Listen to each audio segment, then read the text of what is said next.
আসসালামু আলাইকুম দর্শক, আমি এখন দাঁড়িয়ে আছি টাঙ্গাইলের দাইন্যা এলাকাতে, যে এলাকা আসলে গপ্পের বাজার নামে পরিচিত। মূলত এখানে ভাদাইমারদের বাসস্থান বলা চলে।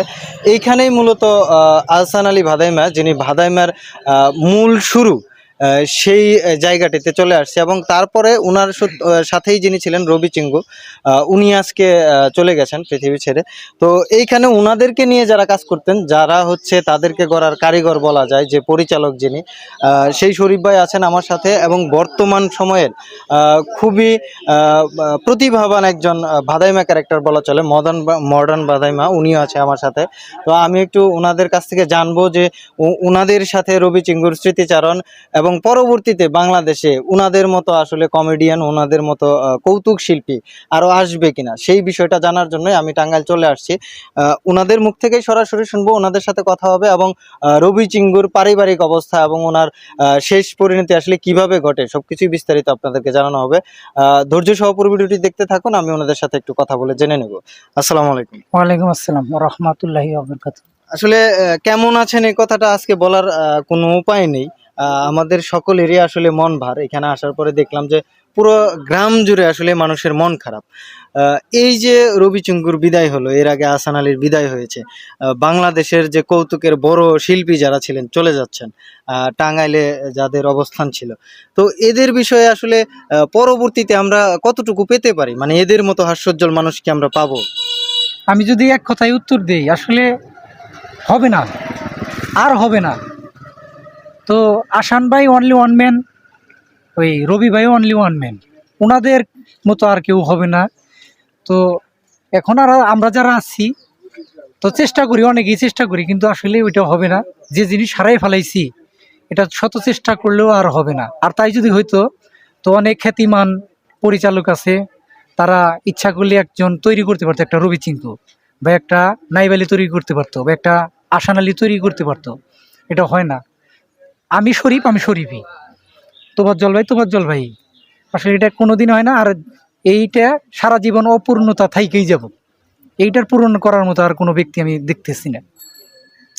আচ্ছা, ওনারা যখন প্রথম শুরুটা করে, এই যে রবি চিঙ্গু, তারপরে হচ্ছে ভাদাইমা, এই যে ক্যারেক্টারগুলো যে আসে, শুরুর দিকটা আসলে কেমন ছিল, মানে কিভাবে শুরুটা করলেন আপনি তো শুরুটা, তাদের পরিচালক? হ্যাঁ, শুরুটা ইতিমধ্যে আমি এর আগেও বলেছি। শুরুটা হয়েছিল 2004 সাল। 2004 সালের মাঝামাঝিতে। ওই সময় এলো এই দান্যার, এটা হলো সংযাত্রা, যেমন হচ্ছে তোফাজ্জল ভাইয়ের বাড়ি, এটা হলো বড় বাসালিয়া। ওইখানে একটা গ্রুপ ছিল, যেটা হলো মিয়া চান, তারপরে আবুল ভাই, তারপরে আয়ুব ভাই, আরও অনেকে আসছিলেন। ওনার একটা টিম ছিল কৌতুক করা, মন চাইতো করার জন্য। ওই রকম একটা দান্যাতে একটা দল ছিল। ওই 93-তে আসান ভাই এই দলে এসে সম্পৃক্ত হয় রবি ভাই, নাইব আলী ভাইয়ের সাথে।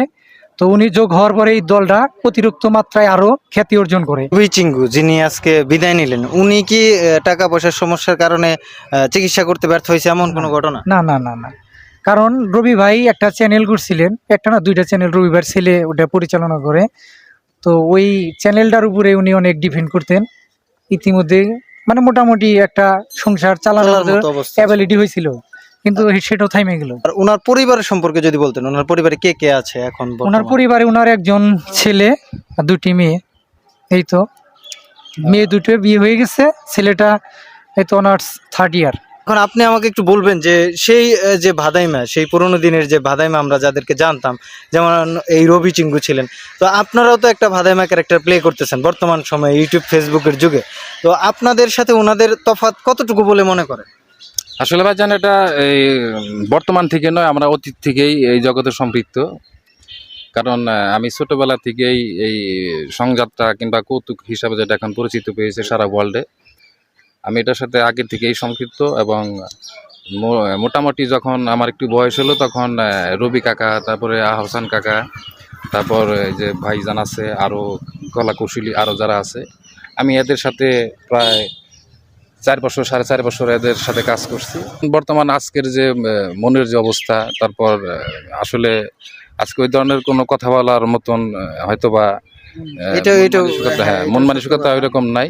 সো তারপরেও একটি কথা বলি, তাদের সাথে আমি অনেক দিন সঙ্গ করেছি, বর্তমানেও সঙ্গ আমাদের ছিল। হয়তোবা ওনার বাড়ি এখানে, আমার বাড়ি এখান থেকে হয়তোবা 5-7 কিলো দূর হবে, দূরন্ত হবে। তে আসলে আবেগপ্রবল হিসাব আজকে বলতে গেলে বলা চলে, যেমন 2 বছর আগে আহসান কাকাকে হারিয়ে ফেললাম, আজকে রবি কাকাকে হারিয়ে ফেললাম।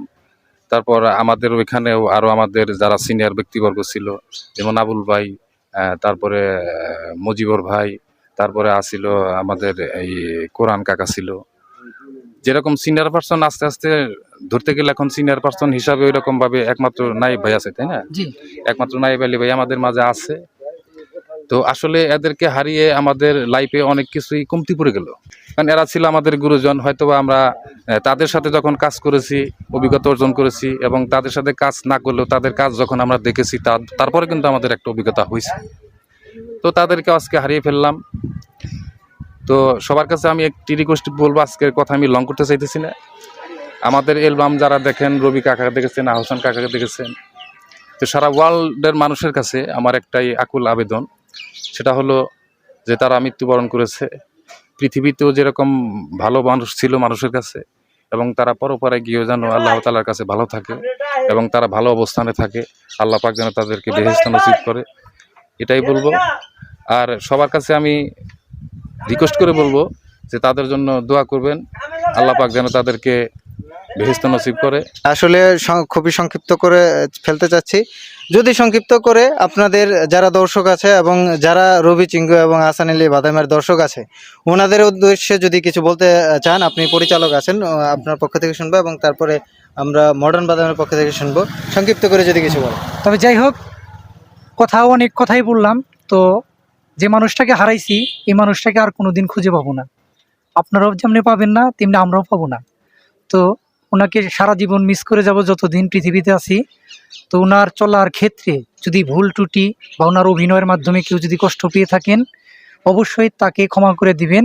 তার পক্ষ থেকে আমি মাপ চেয়ে নিছি, সবার কাছে হাত জোর করে বলছি, তাকে মাপ করে দিবেন। তো আল্লাহর কাছে দোয়া করবেন উনি যেন পরপারে ভালো থাকেন এবং আল্লাহর কাছে কাল হাসরের মাঠে জানি ভালোভাবে জব সলভ করতে পারেন, সেই আশা প্রত্যাশা রেখে বিদায় নিচ্ছি। আসসালামু আলাইকুম। জি, আসলে আমি ভাইয়ের সাথে একমত, শরীফ ভাইয়ের সাথে একমত, কারণ যাদেরকে হারিয়ে ফেলেছি তাদেরকে আর পাওয়ার নয়। তো এই সারা ওয়ার্ল্ডের মানুষের কাছে আমার একটি আকুল আবেদন যে তারা আমাদের মাঝ থেকে চলে গিয়েছে, মৃত্যুর স্বাদ সবারই গ্রহণ করতে হবে, এটা কনফার্ম। কারণ মানুষ জন্ম নিলে তার মৃত্যু হবে, এটাই চিরন্তন বাস্তব সত্য কথা। তো তারপরেও আমি আসলে সবার কাছেই একটি কথা বারবার বলবো যে তাদের জন্য দোয়া করবেন, এবং তারা যেহেতু আমাদের মাঝ থেকে চলে গিয়েছে, তাদের দোয়া, আপনাদের দোয়া আশীর্বাদ তাদের জন্য একান্তই খুবই একটা গুরুত্বপূর্ণ বিষয়। কারণ আমরা যেটুক অত্যন্ত ভালো মনের মানুষ হিসাবে চিনি, আপনারা তাদেরকে ওইরকমভাবেই চিনেন। যে তার জন্য যে যেখানে আছেন সেখান থেকেই আল্লাহ তাআলার কাছে একটু দোয়া রাখবেন, সে যেন কবরবাসী হয়েছে ওখানেও যেন ভালো থাকে এবং ভালোভাবে তার সৃষ্টিকর্তা রাখে। তো আসলে আজকের মতো এই কথা বলেই আমি বিদায় নিচ্ছি।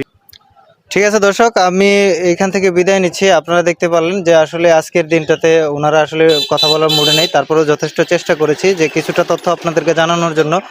সকলে ভালো থাকবেন, সুস্থ থাকবেন, ভালো কাজের সাথে থাকবেন। আল্লাহ হাফেজ।